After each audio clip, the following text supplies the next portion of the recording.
Ibu. Pagi. Dengan Ibu Siti ya. Iya, Ya. betul. Di sini saya perkenalkan, nama saya Perawat Ayu Puspitasari.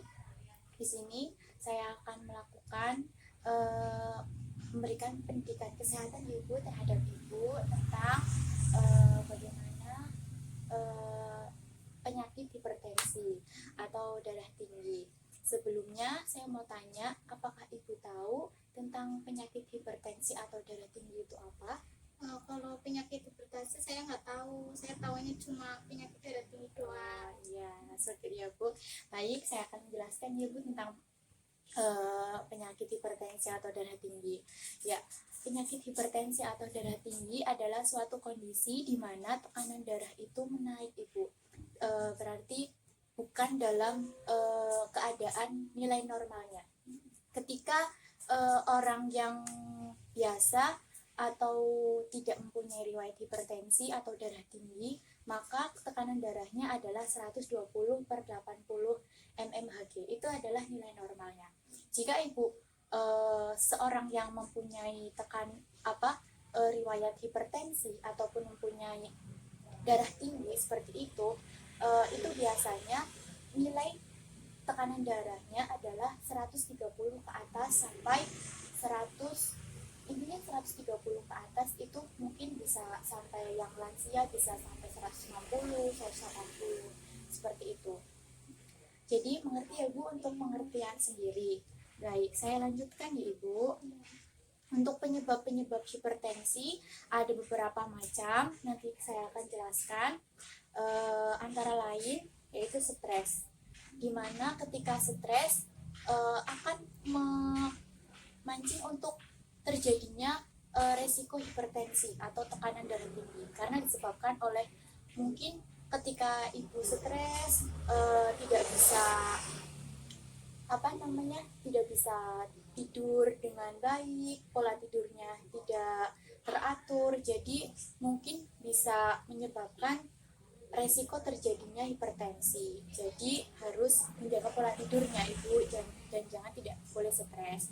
Terus mencakup dengan penyebab yang kedua yaitu usia. Pada usia lansia itu sering sekali terkena hipertensi karena mungkin dalam tubuhnya sudah tidak bisa dikondisikan kembali seperti ketika umur yang masih muda. Terus yang ketiga yaitu penyebab dari hipertensi adalah perokok berat. Perokok berat akan menyebabkan hipertensi itu beresiko lebih tinggi, dan juga dengan orang yang sering mengonsumsi alkohol itu berpotensi tinggi, sangat tinggi terkena penyakit hipertensi, karena di dalam alkohol dan rokok itu kan terdapat kandungan-kandungan yang tidak benar-benar tidak baik ya Ibu, seharusnya tidak boleh dikonsumsi, tidak boleh digunakan seperti itu ya Bu. Terus penyebab selanjutnya yaitu obesitas atau kegemukan. Ketika orang yang mengalami obesitas atau kegemukan disarankan untuk diet, tapi dietnya dalam artian diet yang pola yang baik dan benar, diet dengan pola makan yang teratur, yang baik sesuai dengan kebutuhan tubuh, sehingga ketika orang yang obesitas tersebut melakukan diet, maka tidak akan menimbulkan sakit yang berlebihan, sehingga hipertensi bisa tidak beresiko berat bagi orang yang obesitas. Kita melanjutkan lagi Ibu. Sekarang menuju ke gejala, tanda dan gejala dari penyakit hipertensi. Untuk tanda gejala yang pertama yaitu adanya kelelahan yang begitu lelah, mungkin tidak bisa mengembalikan kondisi tubuh yang normal seperti biasanya, akan menyebabkan hipertensi juga. Karena kelelahan juga kadang tidak bisa tidur ya Ibu, kadang stres juga bisa, terus pusing, terus mual, sesak nafas, pandangan kabur seperti itu. Lalu pengobatan non farmakologinya yaitu mengurangi asupan garam. Masakan-masakan yang asin tidak boleh Ibu. Untuk orang yang mempunyai riwayat hipertensi itu dilarang keras mengonsumsi makan-makan yang asin. Ketika beli lauk-lauk di orang yang dijual itu kan kita tidak tahu proses memasakannya bagaimana. Mendingan untuk menjaga-jaga ketika ibu mempunyai riwayat hipertensi, ibu mendingan masak sendiri itu. Jadi asupan garamnya bisa kita kurangi. Menggunakan garam boleh, tapi bisa kita kurangi, tidak berlebihan seperti itu. Terus mengurangi kebiasaan minum kopi, alkohol, dan berhenti merokok. Terus ya menurunkan berat badan. Ketika orang obesitas itu atau gemukan, harus diturunkan berat badannya. Dan jangan lupa olahraga teratur. Dan yang terakhir, kita bisa melakukan terapi relaksasi distraksi atau dalam artian nafas dalam untuk menghilangkan rasa stres, untuk mengeluarkan beban dalam tubuh seperti itu. Untuk saya lanjutkan, makanan-makanan yang dianjurkan pada orang yang mengidap hipertensi atau punya riwayat hipertensi atau darah tinggi adalah sayur-sayuran yang hijau. Contohnya brinjol, kayak sayur bayam gitu. Terus buah-buahan boleh Bu, apapun, tetapi satu jangan durian seperti itu. Terus untuk ayam hanya diambil dagingnya saja, tidak boleh kulit, tidak boleh kepala, karena dalam kulit dan kepala terdapat lemak yang banyak, sehingga tidak boleh. Karena kalau lemak banyak kan akan menimbulkan obesitas juga, kegemukan seperti itu.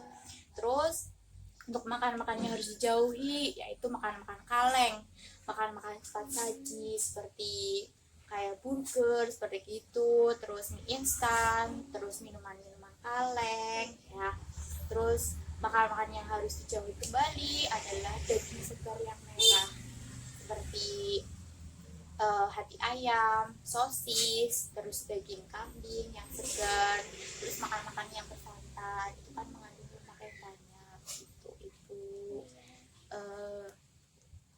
Bu, tadi kan saya sudah menjelaskan berbagai macam tentang hipertensi ya Ibu. Sekarang saya akan bertanya kepada Ibu, bisakah Ibu menyebutkan kembali makanan apa saja yang dianjurkan untuk orang yang mengidap hipertensi dan makanan yang harus dijauhi? Apa saja Ibu? Kalau makanan yang dianjurkan yaitu sayur-sayuran hijau, terus buah-buahan sama daging ayam. Gitu. Kalau yang makanan yang perlu dihindari itu sebangsa minuman kaleng, terus mie instan, terus daging segar sama makanan itu bersantan. Iya, baik ya Ibu. Iya, bisa apa ya? Terutama makanan yang mengandung asin, rasa asin yang berlebihan ya Ibu. Jangan.